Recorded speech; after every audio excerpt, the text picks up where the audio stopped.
एक बार की बात है, विजयनगर साम्राज्य के राजा कृष्णदेव राय के दरबार में राम मूर्ति नामक दक्षिण के एक बहुत बड़े विद्वान ब्राह्मण आए।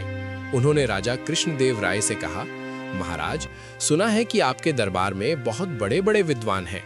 मैं उन्हें विद्वान तभी मानूंगा जब उनमें से कोई ये बता सके कि मेरी मातृभाषा कौन सी है। फिर राम मूर्ति ने एक एक कर तमिल, तेलुगु, कन्नड़, मलयालम भाषा में धारा प्रवाह बोलना चालू किया।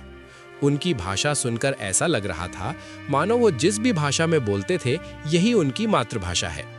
उनके बोलने के तरीके से उनकी मातृभाषा का पता लगाना बहुत मुश्किल था। राजा कृष्णदेव राय ने तेनालीराम की ओर देखते हुए कहा, तेनालीराम, क्या अपने दरबार में ऐसा कोई विद्वान है जो इनकी मातृभाषा बतला सके? तेनालीराम भी समझ गए कि राम मूर्ति की सभी भाषाओं पर बहुत अच्छी पकड़ है।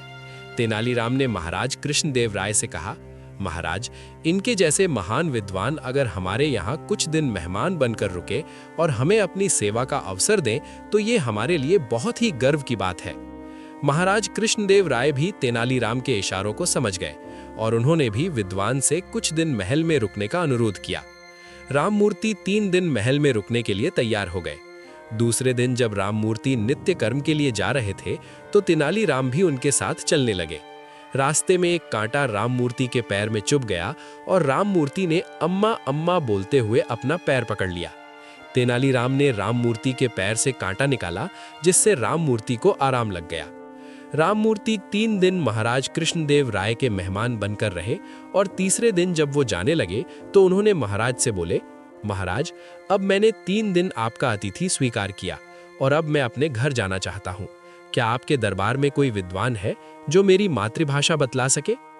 तभी तेनालीराम खड़े हुए और बोले, महाराज, राम मूर्ति बहुत बड़े विद्वान हैं और इनकी सभी भाषाओं पर इतनी मजबूत पकड़ है कि ये पता लगाना बहुत कठिन है कि उनकी मातृभाषा कौन सी है, किंतु मैं दावे से कह सकता हूँ कि इनकी मातृभाषा तमिल है। ये सुनकर राम मूर्ति बहुत प्रसन्न हुए और तेनालीराम से पूछा, तेनालीराम, तुम्हें कैसे पता चला कि मेरी मातृभाषा तमिल है? तेनालीराम बोले, जब आपके पैर में कांटा चुभा था तब आपके मुख से अम्मा अम्मा शब्द निकले थे। जब व्यक्ति कठिनाई में होता है तो अपने माता पिता या परमेश्वर को याद करता है, और वो भी उसकी मातृभाषा में। अम्मा शब्द तमिल का शब्द है, इसलिए आपकी मातृभाषा तमिल है।